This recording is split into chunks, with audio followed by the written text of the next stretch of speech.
He was alone in a house where the walls were the thin line between life and death. One step outside and a crowd of starving monsters would shred him.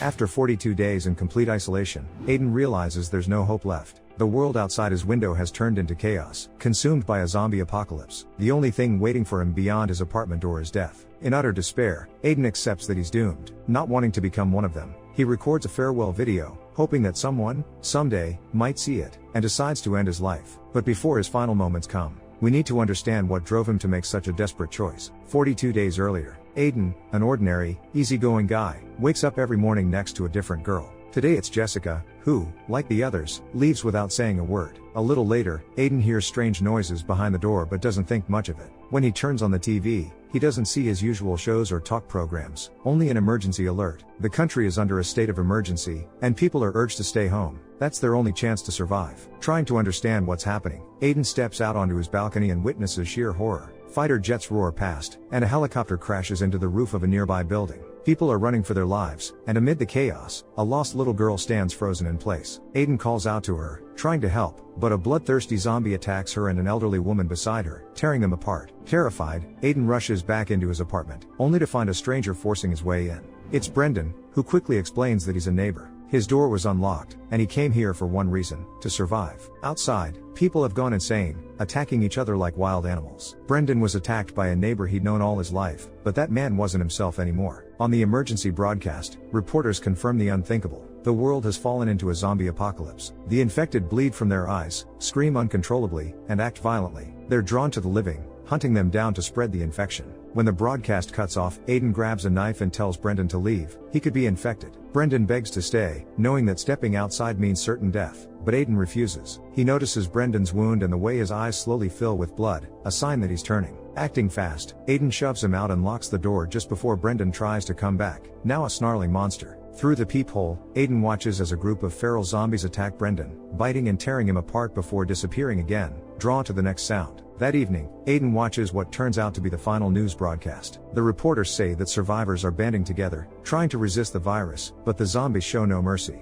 Overwhelmed by the grim reality, Aiden starts drinking heavily. Eventually, he turns on his phone, which had been charging all this time. Dozens of messages from his father flood in. At first, his parents had planned to come for him and help him evacuate, but things took a sudden turn. They were forced to flee the city and had no idea what happened to Aiden or his sister. When Aiden tries to call his father, there's no answer. He sinks into despair, convinced his whole family might be dead. As he stares out at the chaos beyond his window, Aiden realizes this world is doomed, and that isolation is the only way to survive. That's how his first day of the zombie apocalypse begins. He hears screams and cries for help outside but forces himself to ignore them, clinging to the hope that his parents and sister are still alive. On a family photo, he writes a message to keep himself motivated and remembers the happiest moments spent with his dad. Day 6, Aiden understands that the virus isn't going away anytime soon. He'll have to survive in isolation for weeks, maybe longer. He barricades himself in, wedging a refrigerator against the door, and begins rationing his food and water to stretch his supplies as far as possible. Feeling trapped and hopeless, he starts a video diary, just in case he doesn't make it. Day 19. Another emergency report announces that the infection spreads through bites or scratches. The virus alters the brain, leaving the infected partly human. Some can still speak, but it also turns them into savage predators craving fresh human flesh. They're not scavengers, they don't eat corpses. They hunt the living, guided by their horrifying, blood-curdling screams. Each day alone grows harder. It's not just the lack of food and water, it's the crushing loneliness. With no one to talk to, Aiden starts to lose his mind. He records more diary entries, talks to himself, strums his guitar, and even pretends to play a baseball game just to stay sane. When despair takes over, he smashes a mirror, but that's only the beginning of his nightmare. At one point, Aiden hears a woman scream and the sound of heavy breathing, as if someone were crawling through the walls. Moments later, a female zombie crashes out of the bathroom vent and starts staggering through the apartment, searching for prey. Hiding behind the corner, Aiden waits for the right moment, then lands 2 perfect swings with his bat, killing the monster. He drags the corpse to the balcony and tosses it over the edge, then seals the vent shut with his surfboard. Day 41. Aiden is overwhelmed with despair. He's trapped in his apartment, unable to leave. Whether it's from hunger or dehydration, he knows death is inevitable, but stepping outside would be just as deadly.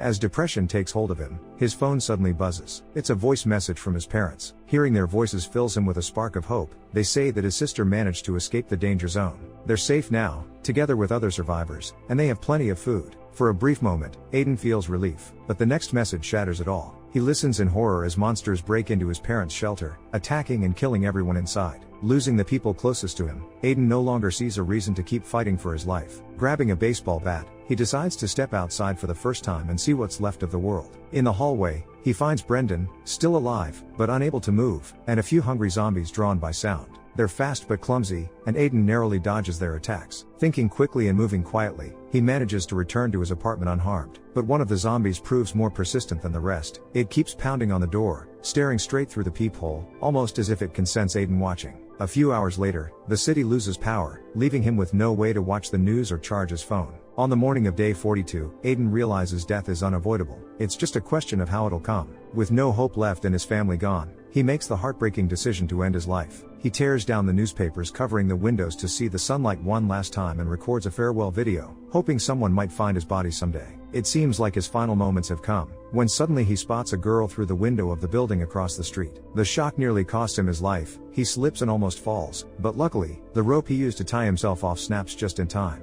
Realizing he's not the only one left alive, Aiden finds new purpose and hope. He wants to help the stranger survive and is determined to protect her, no matter what. By the next morning, he's prepared a series of messages written on sheets of paper. Speaking is too risky, the zombies could hear them, so written notes are the only safe way to communicate. Using his prepared templates, Aiden tells her he has plenty of water and means no harm. He learns her name is Eva, and he's ready to do whatever it takes to keep her safe. Their first conversation is brief and silent, and Eva quickly hides again, afraid of the zombies outside her door. But even that short exchange feels like a breath of fresh air for Aiden.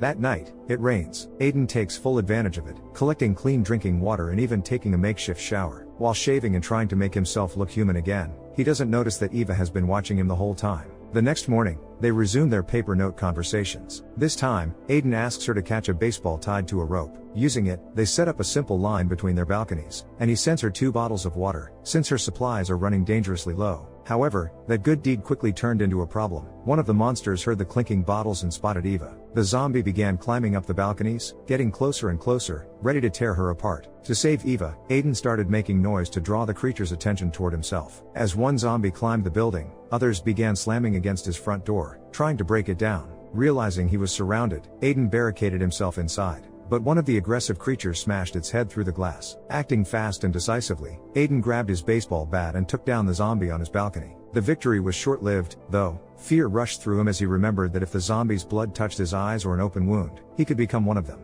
That night, talking to himself in the dark, Aiden realized he couldn't afford to be a coward anymore. Food and water were running low, and now he had to think not only about his own survival but also about Eva, who lived across from him. With that purpose in mind, he began searching for solutions, and suddenly remembered Brendan, the neighbor lying just a few feet from his door. Searching the body, Aiden found a set of keys to the next apartment. When he heard a group of zombies nearby, he played dead, skillfully avoiding their detection, and managed to slip inside Brendan's apartment. The place was covered in blood, but the worst part was the corpse of a young woman lying in the bedroom. After making sure she wasn't one of them, Aiden went to the kitchen and found peanut butter and some canned food. It turned out Brendan had been a mountaineer. The apartment was full of climbing gear. Deciding to take the rope and other useful tools, Aiden searched the place thoroughly and discovered a backpack full of equipment hidden under the bed. As he reached for it, he froze. The woman's eyes suddenly opened. Before he could react, a zombie burst into the apartment, attacking him. Luckily, among Brendan's gear was a pickaxe. Aiden used it to kill both the attacking zombie and the undead woman, who had indeed turned. Getting back home was another nightmare. The hallway was crawling with zombies, but Aiden moved silently, avoiding attention,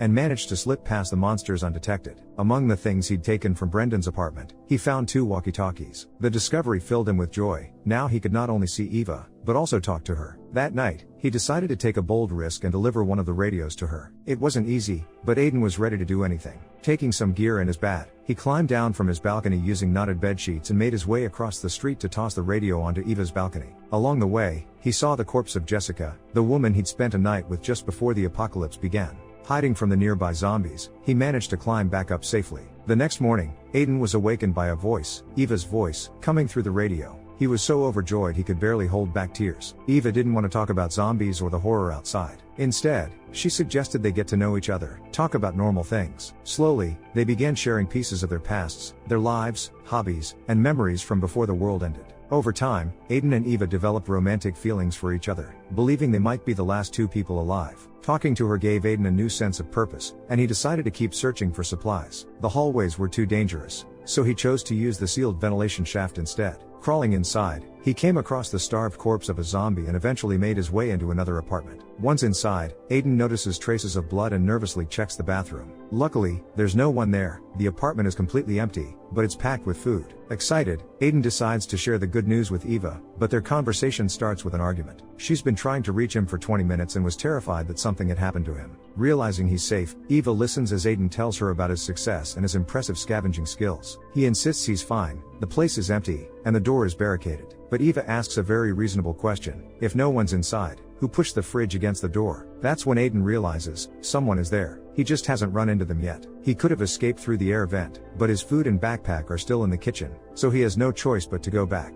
Promising Eva he'll call her later, Aiden cuts off the connection and starts moving more quietly and carefully. As he rechecks the apartment, he spots a hole in the wall leading into the neighboring unit, and that's where he meets an old man with a handmade pitchfork. The man, Edward, isn't trying to attack, he's just scared and defending himself, thinking Aiden might be a zombie. Realizing they're both survivors, Aiden and Edward introduce themselves and try to make sense of the situation. Aiden lies and keeps Eva's existence secret, saying he's just out scavenging for supplies. Edward admits he broke in looking for valuables but offers to split the food equally. During their talk, Edward mentions he's never killed anyone. When he first came here, he found his neighbor's body. The man had taken his own life on the first day of the apocalypse. Edward disposed of the corpse and has been stealing food since then, hoping scientists will someday find a cure and turn all the zombies back into humans. Aiden doubts that kind of optimism, but as he shares a meal with the old man, he starts to trust him a little more. At one point, Edward offers Aiden a bottle of alcohol, even gives it to him as a gift, but it's just a trick. Gaining Aiden's trust, Edward waits for the moment he turns his back, then grabs a bat and hits him over the head. When Aiden regains consciousness, he realizes the old man is insane, and far more terrifying than any zombie. He's tied to a bed, spared only because Edward plans to feed him to his zombified wife, who's chained to the same bed. The woman begs Aiden to kill her. She knows she's become a monster, yet she can't fight the hunger. Edward once tried to feed her their neighbor's body, but she craves fresh meat. He even let her devour their pets, but it wasn't enough. Now Aiden is supposed to be next. Edward loves his wife so deeply that he's willing to do anything, even something this deranged. He's convinced that someday a vaccine will come, and she'll become human again. She'll probably never forgive herself for what she's done, but to Edward, that's still better than living alone. Just as Edward is about to stab Aiden and let his wife feast on him, Eva tries to reach Aiden over the radio. Panicking, Edward rushes to it, afraid the girl might track them down and ruin his plan. Realizing Eva could be next on the list, Aiden breaks free from the ropes and fights back. In the struggle, he pushes Edward toward the bed, and the old man becomes food for his own wife. It turns out Eva reached out only to say goodbye. Zombies had broken into her apartment, and they could kill her at any second. Aiden promises he'll do everything he can to save her, and he acts immediately. Rushing into the hallway, he runs faster than the zombies, fearless and determined. Reaching a neighbor's apartment, Aiden leaps across to his own balcony and climbs down. Grabbing a shotgun, he shoots several zombies, but the noise only draws in more of them from all directions. Eva ties together bedsheets and drops them down so Aiden can climb up to her balcony. As he makes his way up several floors, he cuts the rope to stop the zombies chasing him. Climbing higher makes no sense. Eva's apartment is already full of the undead, so she needs to come down instead. As soon as she does, they finally meet face to face. They're practically doomed, but their shared will to survive is strong enough to keep them fighting. Moving quickly and avoiding direct encounters, the pair head for Aiden's apartment. Dozens of slow-moving zombies block their path, but they manage to dodge every bite. Eva makes it inside, but Aiden comes face to face with the same persistent zombie that once stared at him through the peephole. Locking the door from the outside to protect Eva, he traps himself in a fight to the death. Using his pickaxe with precision, Aiden kills the zombie and rushes inside. When he sees his blood-stained, torn clothes, Aiden fears he's been bitten and could turn at any moment. Thinking Eva needs to be protected, he's ready to jump off the balcony and end his life before becoming one of them. But as he takes off his shirt, Eva notices there's not a single wound on him. He's completely fine. They don't even have time to celebrate that relief, because the barricades are about to give in. Outside, millions of zombies swarm the building and the whole world has fallen into chaos, but none of that matters to Eva and Aiden. They still have each other, and that alone gives them hope. Which is more terrifying, being killed by zombies, or spending the rest of your life alone, watching the world fall apart outside your window? Share your thoughts in the comments down below. Don't forget to like and subscribe for more. See you in the next video.